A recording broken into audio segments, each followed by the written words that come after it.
Okay, so this next question is for me. It's from WH Lowe, and he says, "John, what are your views on tattoos as a Christian?" And I'm assuming he asked me this because I have a lot of tattoos.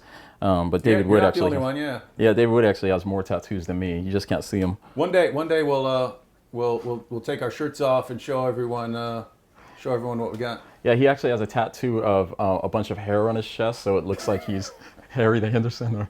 Yeah.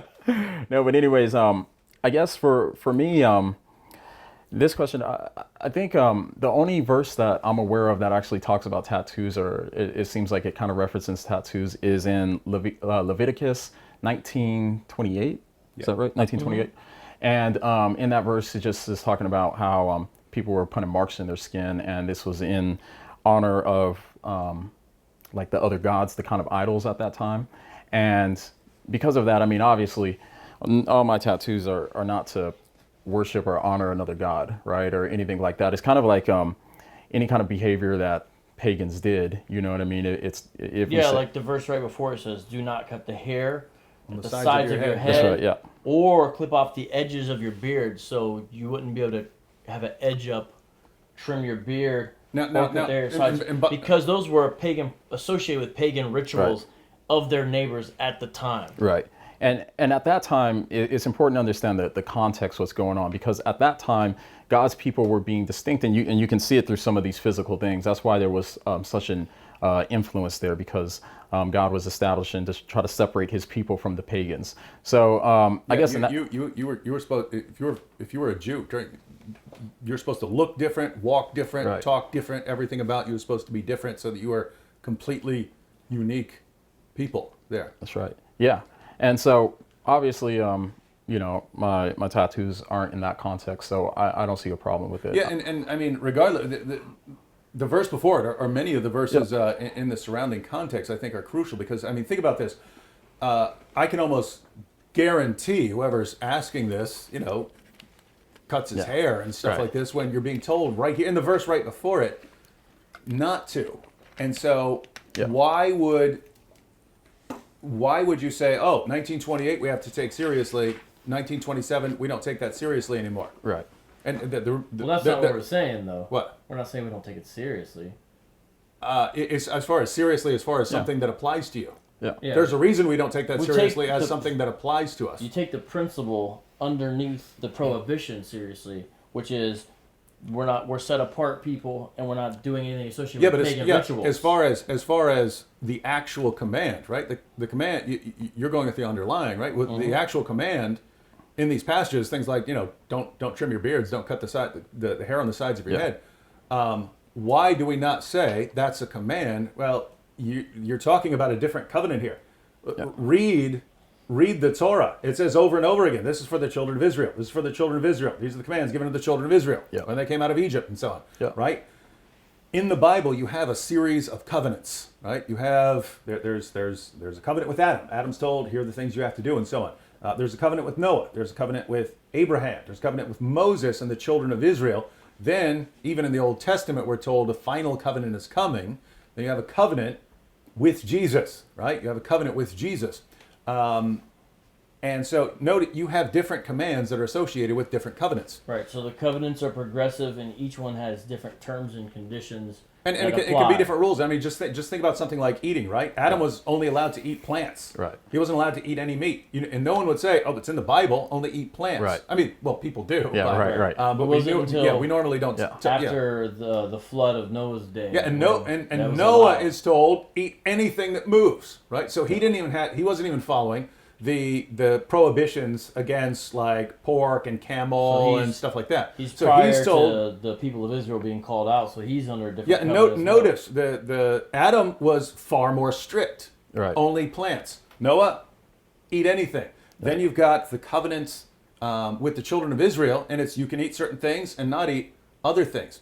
And notice, usually the commands to not eat certain things, those were usually based around not mixing. If you look at what God does in these passages, he takes, here are certain characteristic features that are associated with a kind of animal that you can eat.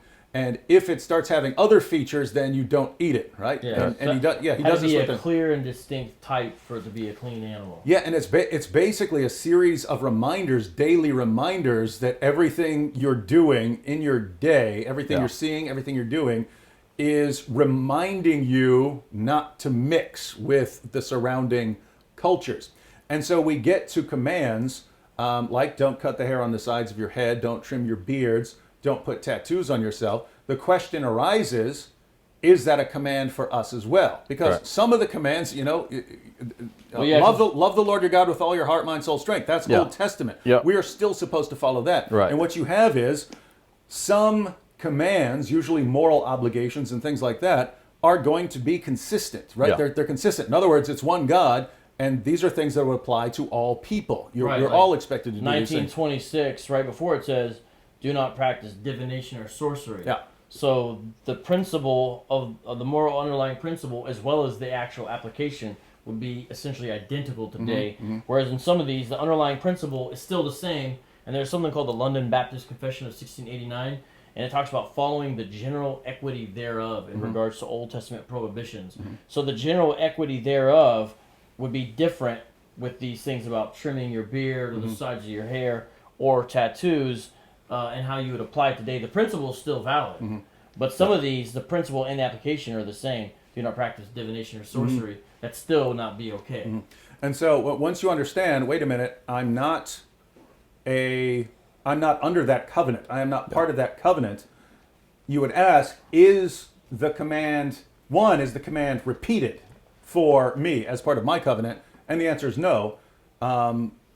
So you don't have the command repeated. In other words, you don't open Romans and it says, don't put tattoo marks on yourselves or something like this. So, but you would have to say, okay, even though it isn't mentioned, is it still something I should be following? Right. And you could say that.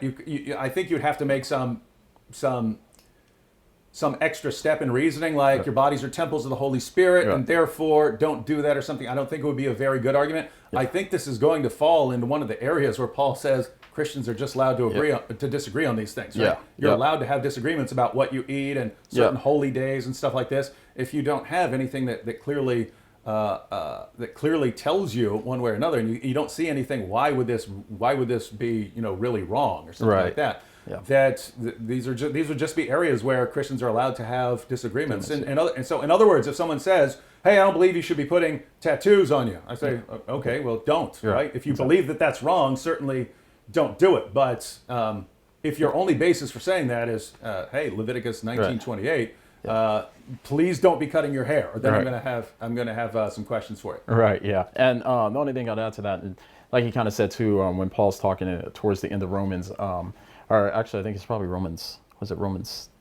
I can't remember. The last few chapters of Romans, though, where he starts talking about this with the food. It's that kind of thing in mind. And with that being said, sometimes for some people, you may not, want to get tattoos, or it may affect your witness or something like that. In that case, you probably want to exercise some caution. What's up, guys? Hope you guys enjoyed the video. And just so you know, this video is part of a series of videos that is going to be released over the next couple of months, slowly but surely. And those videos are going to include interviews with David Wood, Vocab Malone, and myself. So if this is your first time here, go ahead and hit the subscribe button down below. And also make sure you hit the bell so that way you make sure not to miss any of our new content. All right? I'll see you guys soon. Peace.